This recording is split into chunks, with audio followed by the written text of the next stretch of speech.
All right, hi you guys. Let's get going. I want to do a quick lecture this morning with you guys, and then you're going to have some discussion, and then we'll do our third hour as usual. I know you have a lot of reading to do, so this might not take 50 minutes. Let's see. So what we're going to be talking about is the Spirit in Luke's Gospel, which had to do with all the reading I gave you. All right. All scholars quickly admit that Luke is quite different from Matthew and Mark, even though it's in the synoptic grouping.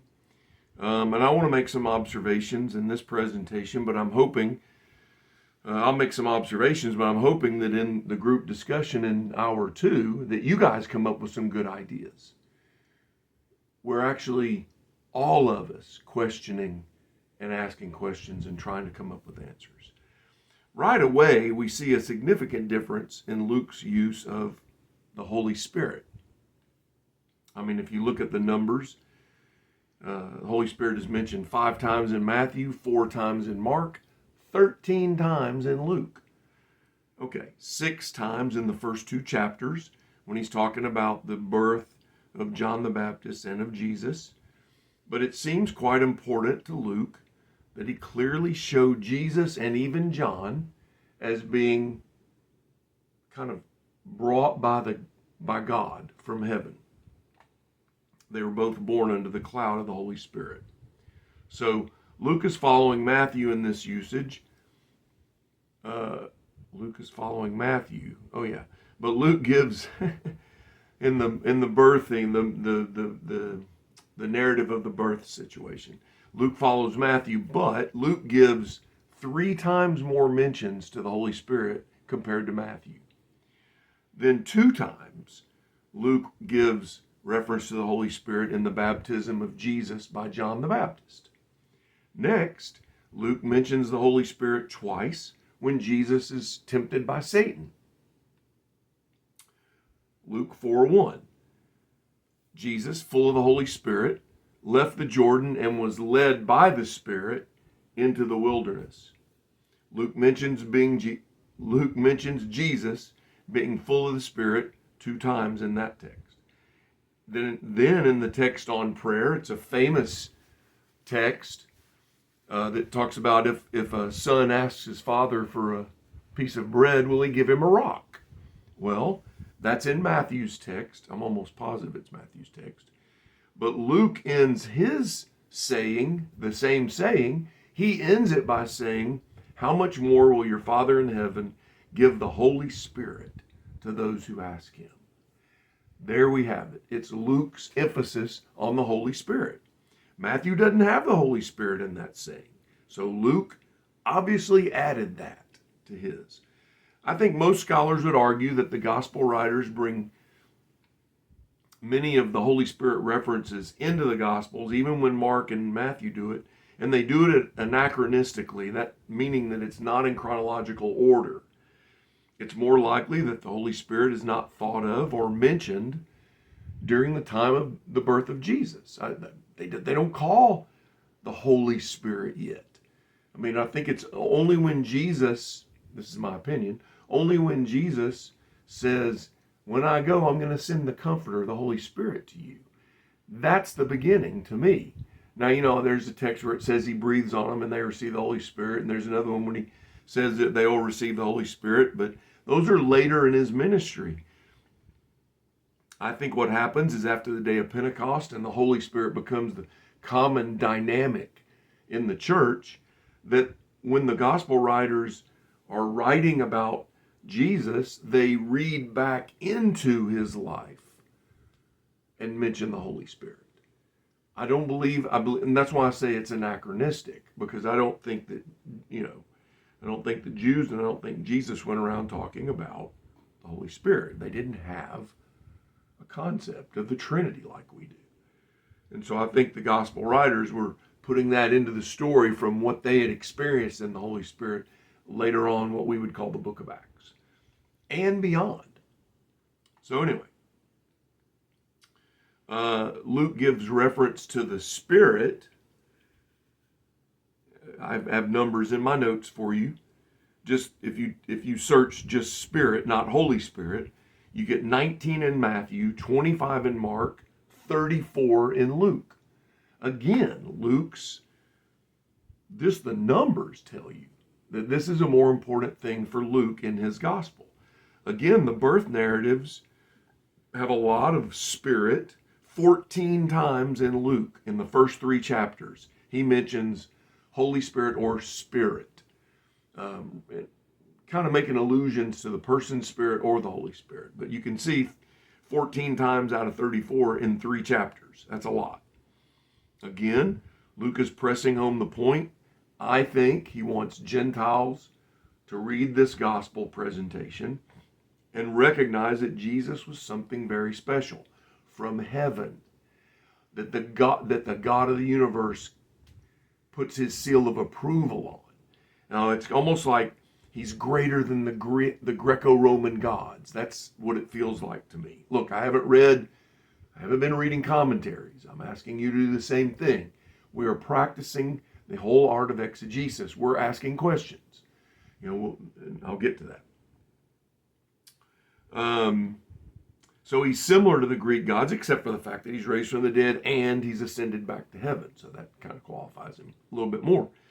6 times, Jesus, in Luke's gospel, 6 times, Jesus has the Spirit on him in a special way. Now, what about Luke's use of impure spirits? Like an unclean spirit, like a demonic type spirit. Well, this is the only data point where one of the other synoptic gospels has more occurrences than Luke. Matthew only has 2.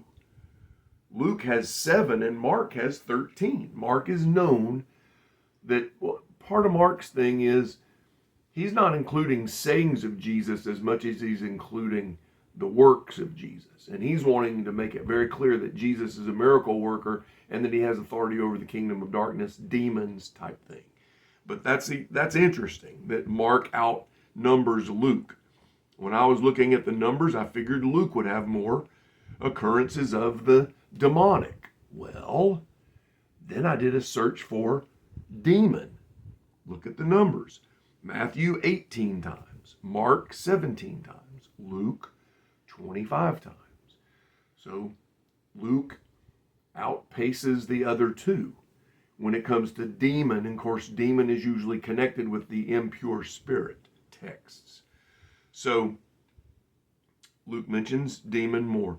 However, 8 times when Luke mentions demons, it's Jesus explaining about casting out demons and the Pharisees challenging Jesus. When Jesus says, I've been casting out demons, what do you think? And they call him Beelzebub or something like that. Matthew has the same thing. Matthew has 8 or 9 out of 18 times when he mentions demon, it's Jesus talking about it or the Pharisees arguing with him about it. So, but still, Luke has more occurrences. It's my thinking is he talks about Holy Spirit more. He uses the word Spirit alone without holy. He uses the word Spirit far more. He uses impure spirits, not as much as Mark, but more than Matthew. And now when it comes to demonic, he's giving you more numbers there. So what I'm believing is Luke is bringing into his gospel the Holy Spirit and what he has heard and experienced in the realm of the spiritual worlds. So the numbers indicate that Luke's version does lean more towards the Holy Spirit and or demonic spirits. And that makes sense. Luke traveled with Paul. He probably saw Paul doing miraculous things and dealing with demonic spirits. He didn't see Jesus. He wasn't an eyewitness to Jesus, but he saw Paul. With his own eyes, he watched these things. Plus, Luke would have heard stories from the other travelers, from Titus, from Tychicus, from Timothy, from Apollos. I could go on and on, all the different companions that Luke probably met along the way, and he probably asked them stories, and he heard stories from them and from Paul. So, what's interesting is Holy Spirit and Spirit are mentioned 67 times in the book of Acts. So in the book of Acts, man, it's all about the Holy Spirit. But my point is, I believe that Luke is influenced by being in the Holy Spirit era, and he reads that back into the life of Jesus. That's my opinion, and I think other scholars share that. And that's my next statement. I think many scholars would agree with that very thing. So, I won't repeat that. Next, I want to point out how many people are named in the synoptics, and we're mostly concerned about Luke right now. How many people are named in the synoptic gospel tradition? I sent you a PDF of Richard Bauckham from Jesus and the Eyewitnesses, and so we're going to look at those numbers. So in Mark, there are 44 occurrences of people who are not named. They are anonymous. 33 are named, with a total of 77 people named, or not named, but 77 people mentioned in Mark. Look at Matthew. 36 anonymous, 33 named, same number as Mark. I think that's interesting. So 69 people in incidents with Jesus. And then look at Luke. 54 anonymous, 44 named, for a total of 98. So Luke has named people and named and mentions of incidents of people. 22% more than Mark, 30% more than Matthew, for a total, if you average the two of those. So Luke is giving us names and incidents with people, individuals, 26% more than Matthew and Mark, the other synoptics. Okay, this seems to confirm what Luke tells us in his introduction. Many have undertaken to draw up an account of the things that have been fulfilled among us, just as they were handed down to us by those who from the first were eyewitnesses and servants of the word. With this in mind, since I myself have carefully investigated everything from the beginning, I'm going to write this story. He uses paradidomai. It's paradosis. It's the language of oral tradition. I hear, like Paul says to Timothy, whatever you heard me say, paradosis, hand it to others. Is he really going to hand it to others? No, he's going to say it to others. It's oral tradition. And so Luke tells us in the beginning of his gospel, I'm going to talk to people. I'm going to listen to people give their stories. I'm going to investigate all these things. And so naming more people is part of that, I think. And in Richard Bauckham's case, he argues, and I think he's 100% right, if you read a name in the gospel material, for example, Zacchaeus, who climbs up in the tree, well, the only reason he's named, instead of just saying a tax collector climbed up in the tree, is because Zacchaeus is somebody who's known in the early church. Probably one of many, probably one of dozens and dozens of people who were eyewitnesses and followed Jesus to some extent. And after the resurrection, when they're beginning to see people come to Christ and forming little churches, you have a constant series of people traveling around the Roman Empire, telling their stories, their eyewitness accounts. So in effect, we have more named people in Luke's gospel, which confirms that he has purpose to go out and find eyewitnesses. And I think that's a good thing for us to know. Either he met someone who was an eyewitness to Jesus, or, so in other words, it was the person that actually had the healing or whatever, or it was someone who witnessed someone else having an incident and they happened to know their name, or they heard a story third person, or third generation even, but they knew the name of the person. And so it just gives credibility to Luke's testimony that he's going to investigate and talk to people. So more anonymous people means that he must have heard stories from people who heard about the story and felt very confident that they had heard an accurate story. So, but they didn't know the name of the person. So, does this mean that we can trust Luke more than Matthew and Mark. When he's either leaving things out of the stories that are in Matthew and Mark, in the same story, Luke leaves things out, or when he adds material to something that Mark or Matthew or both had a story about. Does that mean Luke is more trustworthy? I'm not asking, do we believe he's telling the truth? I'm just saying, do we believe he's more trustworthy? Why I say that is, he says that he's going to do investigation, he's going to talk to eyewitnesses, and it appears that that's exactly what he did. So, does that make him more reliable? I don't mean it to be a trick question, but we don't know, do we? I mean, we want to believe that all three of the gospel writers are telling the truth. I mean, even if they differ in their details. Sometimes they leave out or sometimes they add details because they think they're more important. I think we have already concluded that we can trust all of them. I mean, I trust them all. But we have to pay attention to the differences they bring, because each of them have a different idea of what's important and what they want to project to the people who read their particular gospel. What do they want their readers to know? I personally, I just don't believe any biblical writer purposes to lie. As Christians, we just can't. That's just not something we can fathom. And I feel quite confident in that. But I do think that every writer has an objective and they have an agenda. Excuse me. Let me give you an example. Probably every one of us has friends, maybe some family members too, but I'm thinking of friends who ask us about CTS. And so we start telling them about the school. What I tell people about CTS is going to be different from what any of you tell. Even if we tell a story that both of us witnessed, especially if it's a story that involves me, we're probably going to tell the story a little bit differently.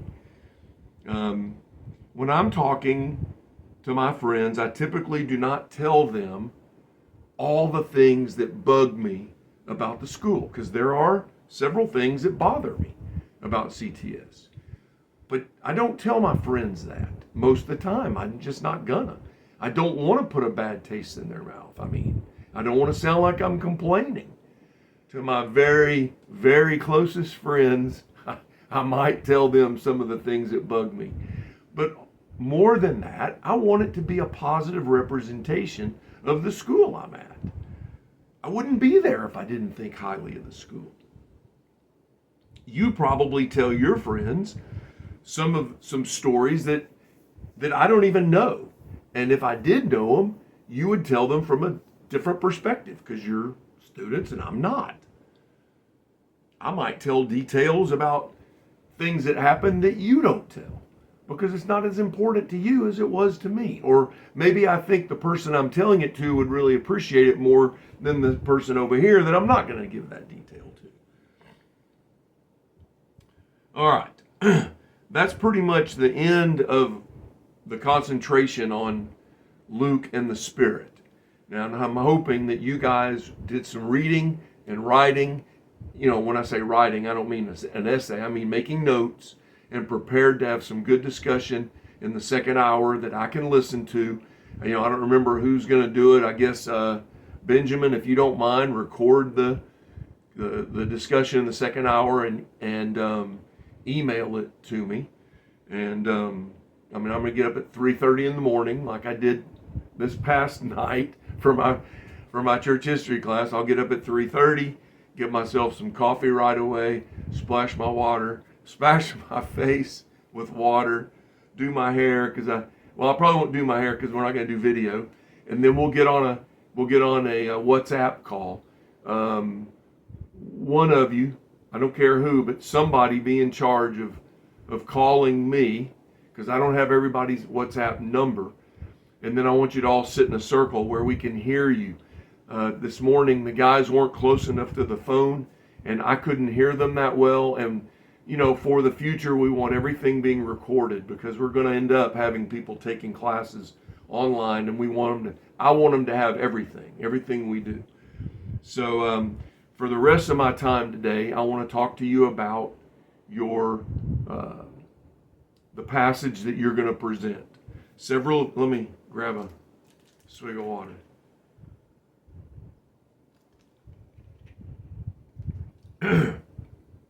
Several of you have asked me how to go about doing the parallel text that you're going to present in class. I realize, for some of you, it's a stressor because it's graded. Please don't get stressed. It's not going to be a difficult grade, I promise you. If you'll just do what I ask you to do, you're going to do well. But I want to give you some very clear guidelines that I've already given you, but I'm going to repeat them again because I've already been asked by 2 or 3 people, what am I supposed to do from here? Okay. Number 1, do not use a commentary. Don't consult Greek. Davy, I'm going to tell on Davy. Davy already looked something up in the Greek, okay? I don't want you to do that. You're going to see in a minute why. But I don't want you looking up anything in commentaries or any other scholar. I want it to be you and the text in the first instance. I want you to grapple with the text. Now, try to recall how I did it in front of you guys. How I tried to model what I wanted you to do. And that is, I would walk through the text, I would point out something that I thought was interesting, either a difference or just something that struck me as important, and then I would try to ask a question. Okay, Luke doesn't have this. Why? Why do you guys think Luke would leave it out? And I'm trying to answer the question, but in your context, you're going to ask questions like that, and you can try to give what you think, because a lot of the questions we ask, we don't know. We're not going to have good answers. We're not going to know that we have the right answer. But then I want you to try to include your classmates, okay? Like, for example, when we did the Canaanite woman, I asked you guys, why would Jesus call this woman a dog? Why? Is that consistent with the Jesus we know in all the gospel material? And that was my question to you, to get you to give me some answers. We have to question the text. I want to read to you a great quote from Gordon Fee. It's sitting over on my little table, and I don't want to get up to show you the cover. But I have this book. I like to show you my books. If I show you a book, I can assure you that it's one that I think you would do well to buy it. So this is Gordon Fee in his book, How to Read the Bible for All It's Worth. This is the 1993 edition. He's upgraded it several times. But mine is the 1993 edition. So on page 11, and this is in my notes, this is Gordon Fee, we recognize that the first task, exegesis, and that's what I'm asking you to do. We are exegeting the parallel texts, because it's a pericope. It's one story in 3 different versions. So you are exegeting. We recognize that the first task, exegesis, is often considered to be a matter for the expert. But one does not have to be an expert to learn to do the basic tasks of exegesis well. The secret lies in learning to ask the right questions of the text. That's the italics and the emphasis are me. A little bit later on page 22, he restates this. The key, and the italics are in his version on this, the key to good exegesis, and therefore to a more intelligent reading of the Bible, is to learn to read the text carefully and to ask the right questions of the text. And I've been telling you, we have to question the text. And that's what you're going to be doing on your own. And then when you present it, I kicked the tripod. You're going to be doing it on your own, and then you're going to be walking through that with your classmates. Okay? I've tried to model that. But you don't have to know all the answers. At some point, ask a question, even if you give what you think might be an answer, but especially if you don't know, don't be afraid to say, I don't know. And if one of your classmates asks you a question you don't know, it's not, the best scholars are going to admit when they don't know something. The best scholars aren't going to act like they know everything, because they don't. They know they don't. And I want to ingrain that in you guys. So if you're asked a question and you don't know, just say, I don't know. What do you think? And so turn it around. You don't have to know. Invite your fellow classmates to help you, to help us, both to ask questions and to offer possible answers. And if you guys will do that, that's all I want you to do in your presentation. And you're not going to have a full hour. So you're not going to be able to just sit and do it forever. I'm thinking that we'll do 2 presentations in an hour. So, and we'll see how it goes. I mean, if if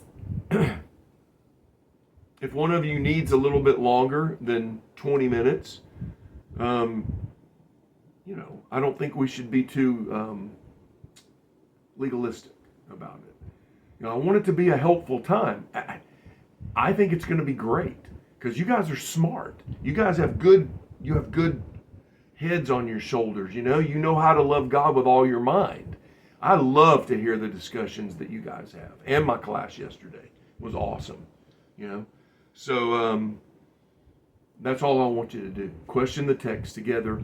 Come up with possible answers. Okay. So I'm done. It was a little quick this morning, but take a break. Take a little longer break if you want. Come back. Record the discussion. Everybody sit close so I can hear you all. And then at what is it? What time is 11:30 your time? One of you needs to call me on WhatsApp, and we'll have open discussion. And I want it recorded as well. Okay? Excellent. See you guys tomorrow. Actually, for me, it's Thursday. I'm making this right now, but you're watching it on Friday. I'll see you in a little bit. Or, no, I won't see you, but you'll hear from me in a little bit.